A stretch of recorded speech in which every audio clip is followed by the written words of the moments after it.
మేము చాలాసార్లు విన్నవించుకున్నాం.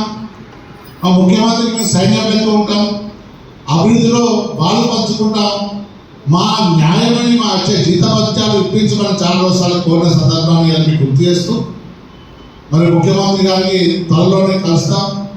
వారి కృతజ్ఞత భావంగా కలిసి తర్వాత ఇంకా ఉన్న సమస్యలు మా డిఏలను ఇలా చాలా జటిలమైన సమస్య, ఇలా సర్పంచ్గా ఇచ్చి వాళ్ళ కాలం పరిమితి పోయి దాదాపు సంవత్సరం నడుస్తుంది. మరి అక్కడ ఉన్న పనులు లేకుండా మా ఉద్యోగులే అక్కడ అప్పో సప్పో తీసుకొచ్చి వాళ్ళు నడుపుతున్న సందర్భం. మరి వాళ్ళకు కూడా లక్షల పెండింగ్ బిల్స్ ఉన్నాయి, వాళ్ళని వెంటనే రిలీజ్ చేయాలని తీర్మానం కూడా చేయడం జరిగింది.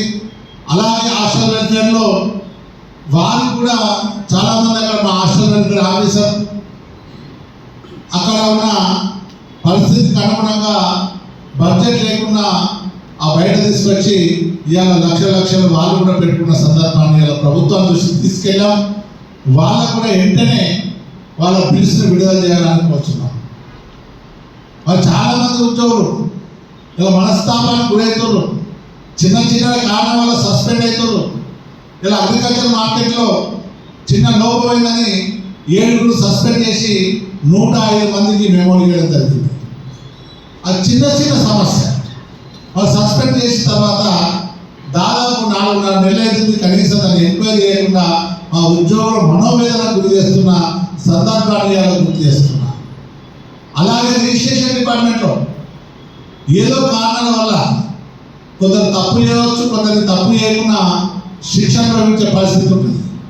మరి సస్పెన్షన్ ఇస్ నాట్ పనిష్మెంట్ అంటాం. మరి వాళ్ళకి ఇలా 6 నెలలైనా వాళ్ళకు చేయలేదు. కొందరికైతే ఏసీ పెంచిన 2 సంవత్సరాలు కూడా వాళ్ళకి పోస్టింగ్ చేయకుండా ఇబ్బంది పనిచేస్తున్న సందర్భాన్ని గుర్తు చేస్తున్నారు. ఎలక్షన్ డిపార్ట్మెంట్లో వాళ్ళని కూడా ఇలా 23 మంది 24 మంది ఉన్నారు. వాళ్ళని వెంటనే రిజిస్టర్ చేసి వాళ్ళని ఎంక్వైరీ చేయాలి. తప్పు చేస్తే ఎంక్వైరీ చేయండి, వాళ్ళకి శిక్షించాలి. కానీ సస్పెన్షన్ ఇస్ నాట్ పనిష్మెంట్ అనుకునే వాళ్ళని అక్కడి నుంచి ఆ సీట్ నుంచి తొలగించి ఇంట్లో కూర్చుంటే వాళ్ళ కుటుంబం కూడా మనోవేదన గురవుతుంది. ఏమో మా ఆయన ఏదో తప్పు చేసిన వాళ్ళు పిల్లలు కూడా అనుకుంటారు. రేపు ఎంక్వైరీలో వాళ్ళు తప్పు చేయాలని తెలిస్తే వాళ్ళ ఇంటి ఆ కుటుంబం ఏం చేస్తుంది. ప్రభుత్వాన్ని కూడా మరి 3 ఏళ్ళ జీతాలు కూడా ఇవ్వాల్సిన అవసరం వస్తుంది. జీవోను అనుసరించాలి.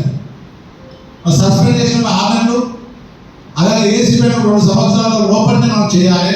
లేని పక్షంలో పెండింగ్ ఎంక్వైరీ అని చెప్పేసి రిజిస్టర్ చేయాలి. ఇవన్నీ ఎన్నిసార్లు కోరినా మరి కొందరు మంత్రులు అయితే అలా ఇంటర్వ్యూగా వదిలిపెడతారు. మరి ఇలా ముఖ్యమంత్రి గారు చెప్పినట్టు, ఆర్థిక శాఖ మంత్రులు డిప్యూటీ సీఎం గారు చెప్పినట్టు మా ఈహెచ్ఎస్ జీవో నెంబర్ 186 తర్వాత గత ప్రభుత్వం తీసుకొస్తే దాన్ని కూడా ఐఎస్టీ ఇంప్లిమెంట్ చేస్తామని ఒప్పుకున్నారు. మరి దాన్ని త్వరలోనే ఒక కమిటీ వేసేసి దాన్ని ట్రస్ట్గా ఏర్పాటు చేసుకోవాలి.